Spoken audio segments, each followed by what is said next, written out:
하나님의 말씀인 성경을 읽다 보면 개인적으로 특별한 감동을 받게 되는 장면들이 있습니다. 그중 제게 둘을 꼽으라면 구약에서 바벨론 포로를 마치고 돌아온 이들이 광장에 모여 있고 그 앞에서 학자 에스라가 율법을 읽어줄 때에 아멘 아멘 하고 땅에 엎드려서 이스라엘의 하나님을 경배하는 느헤미야 8장이 하나가 될 것이고, 두 번째는 오늘의 본문이 됩니다. 부활하신 주님을 제자들이 세 번째로 만나는 장면인데요. 시간과 공간은 새벽 동틀역 갈릴리 바닷가입니다. 저는 이 본문에 늘 끌렸습니다. 따뜻한 분위기, 새벽이 주는 신비감, 부활의 주님과 제자들이 나누는 아침 식사, 모든 것이 좋습니다. 요한복음 21장에서 14절에 걸쳐 할애하고 있는 이 본문은 상대적으로 크게 관심을 받지 못한 단락이라 할 수 있습니다. 의심하였던 도마가 부활의 주님을 만나는 잘 알려진 장면과 베드로에게 부활의 주님이 자신의 양떼를 위임하는 그 유명한 장면, 여기서 주님이 3번 내가 나를 사랑하느냐 물으시죠. 이 사이에 위치함으로 인해 상대적 관심도가 떨어지기도 하고, 신약 학자들은 대개 짧은 주석 정도로 이 부분을 다루곤 합니다. 내용에 있어서 부활신앙의 본질 측면에 접근하기보다는 배를 탄 제자들이 해변가에 서신 주님을 보게 되었을 때의 첫 목격자가 되는 주님이 사랑하시던 제자의 제자라고 하는데, 이 인물이 요한복음 공동체의 복음을 증언하는 권위자의 역할을 하기 때문에 중요합니다. 이 인물과 그리고 물에 직접 뛰어들어서 주님께 나아갔던 베드로와의 수익권, 즉 권위 경쟁 차원에서 다루거나, 끌어올린 물고기의 수가 153마리였는데 그 의미성을 파악하는 일, 그것과 연계해서 초기 기독교 교회의 선교적 성공에 대해서 언급하는 것, 이 정도로 한정하는 것이 주류입니다. 하지만 이 본문은 부활하신 주님 앞에서 새롭게 자신과 세계, 공동체를 인식하게 되는 우리 그리스도인들에게 있어 삶이란 무엇이며 예수 그리스도는 누구이신가에 관한 깊은 통찰을 제공하고 있다는 점에서 특별합니다. 갈릴리 바다로 물고기를 잡기 위해 떠나온 제자는 베드로를 포함한 7명이었습니다. 이들은 이미 2번이나 찾아오신 부활의 주님을 만난 상태였죠. 이 중 도마만이 한 번을 만났을 뿐인데, 도마는 나의 주님, 나의 하나님이라고 하는 강렬하고도 위대한 신앙 고백을 남겼습니다. 그런데 왜 주님을 만나기 이전의 상태로 그들은 되돌아갔던 걸까요? 주님을 따르기 위해 배와 가족과 생업을 버린 자들이 아니었습니까? 더구나 부활의 주님을 만나기까지 했잖아요. 2가지 이유였을 겁니다. 하나는 자신들이 이제 무엇을 해야 하는지 알지 못했기 때문입니다. 분명 그들에게는 큰 심경의 변화가 있었겠죠. 주님의 죽으심으로 인한 충격을 경험했고, 죽음에서 일으켜지신 새로운 생명이시며 새 몸이신 부활의 주님을 만난 일로 인해 놀람과 신비, 기쁨과 당황의 감정을 겪음으로써 이전과는 확연히 다른 존재가 되었을 겁니다. 하지만 이를 해석하거나 이 경험을 토대로 미래를 계획하기에는 턱없이 부족한 상태였을 겁니다. 다른 하나의 이유는 먹고 살기 위해서라고 해야겠죠. 삶은 내 사고가 정체되거나 멈춰 있다 하더라도 앞으로 진행되어 나아가지는 것입니다. 주님을 따르며 3년간 전도 여행을 했던 공동체 생활은 이제 끝이 났고, 그들은 살아가야 했는데 남겨진 가족들이 있었고 부양할 책임도 있었습니다. 이들은 밤이 새도록 열심히 조업을 합니다. 상상해 보십시오. 평생을 이 바다에서 물고기를 잡았거나 이곳에서 익숙하게 생활했던 사람들이었는데 주님을 만나 자신들의 일을 버리고 하나님 나라를 선포하는 여행에 나섰지만 다시 여기로 돌아온 것이었습니다. 무슨 생각을 하며 그 밤, 그 바다 위에 서 있었을까요? 힘든 고기잡이를 하고 있었지만 지나간 3년간의 시간이 눈 깜짝할 사이에 지나가 버렸다는 것을. 그날들이 그저 아름다운 찰나의 순간으로 기억되고 있다는 사실을 경험하고 있지 않았을까요?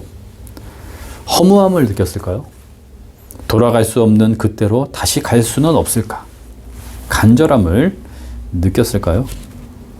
3년의 공동생활에서 이 갈릴리 바다를 아예 등진 것은 아니었습니다. 여기는 활동의 근거지였고 이 바다를 건너며 주님과 이 마을, 저 마을로 이동을 했기 때문에 많은 추억이 서려 있었죠. 큰 풍랑을 만나 죽을 뻔하였을 때에 주무시던 주님이 바다를 고요하게 하신 일도 있었고 성경에는 기록되어 있지 않지만 태양이 뜨거운 한낮의 바다를 반짝이는 물결의 빛과 함께 바라보던 숱한 날들이 있었을 겁니다. 별이 쏟아질 것 같은 밤바다의 고요 속에서 주님이 들려주시는 말씀에 귀를 기울이던 순간들도 있었겠죠. 정리되지 못한 과거의 기억, 정체를 알 수 없는 오늘의 현실, 흐르는 시간의 잔인성, 먹고 살기 위한 노동의 시간들. 그렇게 밤이 지나고 어둠이 깨어지며 동이 트기 시작합니다. 누군가 해변에 서서 자신들이 탄 배를 향하여 서 계신 것이 보였습니다. 멀리서부터 온화한 소리가 들려옵니다.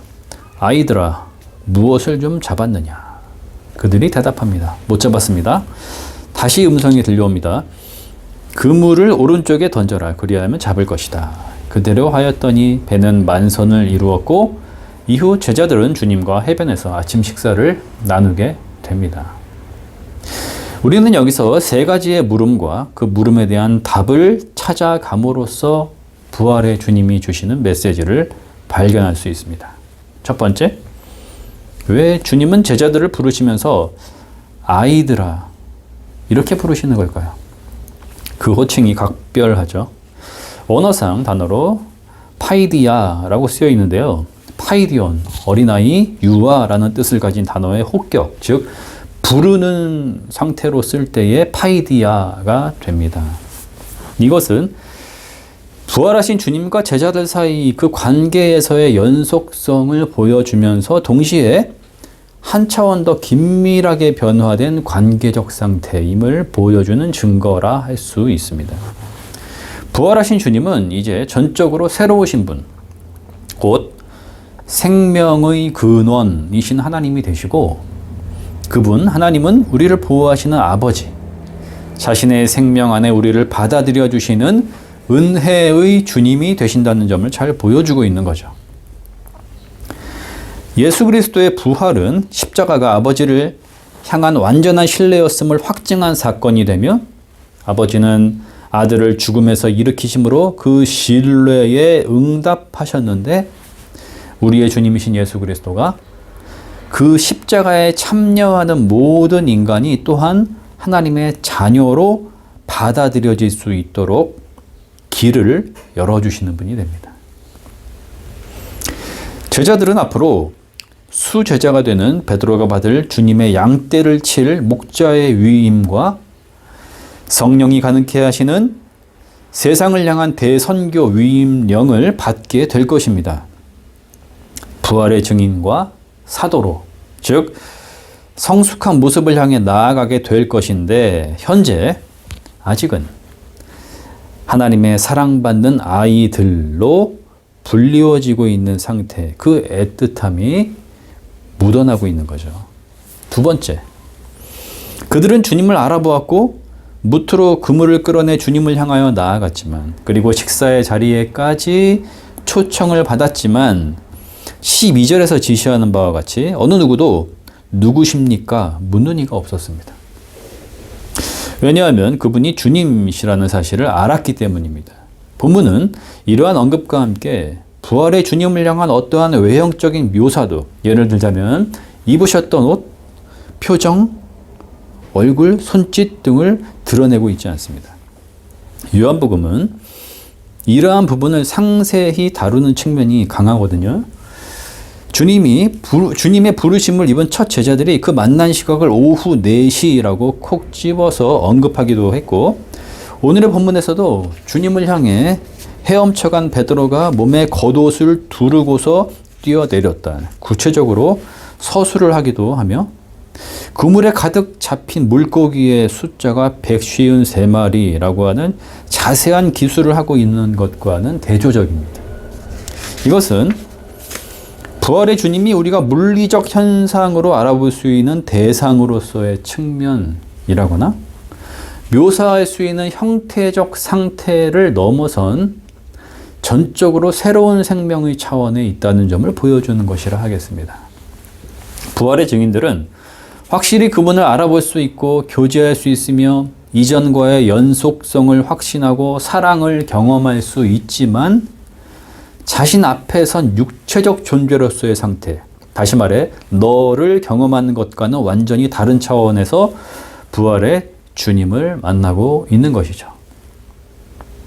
문을 걸어 잠그고 있던 제자들을 향해 문을 통과해서 찾아오신 주님의 모습, 막달라 마리아가 부활의 주님을 잡으려고 하자 나를 만지지 말아라 말씀하셨던 모습을 통해서도 이러한 의도를 파악할 수가 있습니다.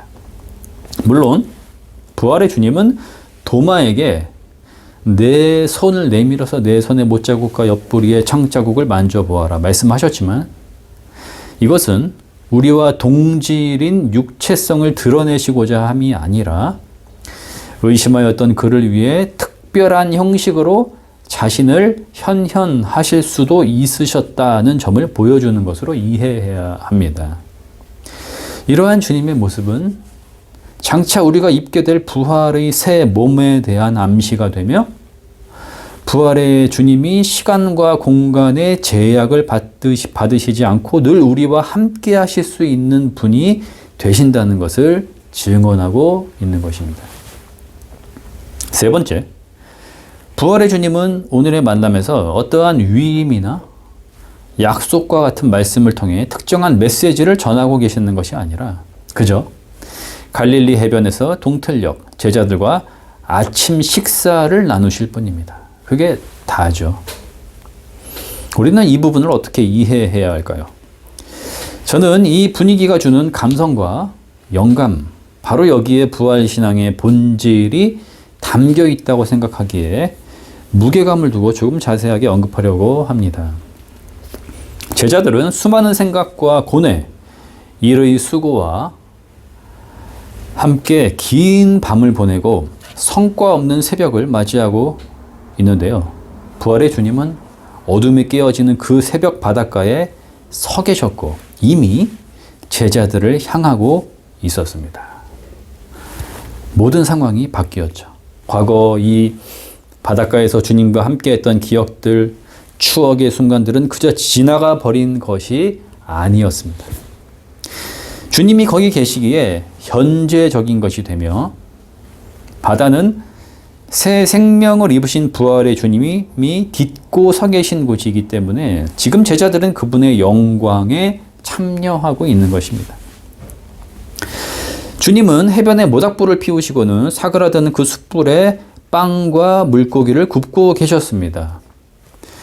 이 얼마나 감격스러우며 황홀한 아름다운 장면입니까? 창조의 하나님이, 부활의 하나님이 자신이 손수 만드신 나무 조각들을 모아 불을 지피시는 모습을, 그 위에 고단하고 배가 고프며 위로가 필요한 제자들에게 나누어 주실 빵과 물고기를 올려서 이리저리 뒤집으시면서 굽고 계시는 모습을 우리가 마음 깊숙한 중심에 늘 간직할 수 있다면 그것이 구원이 아닐까요?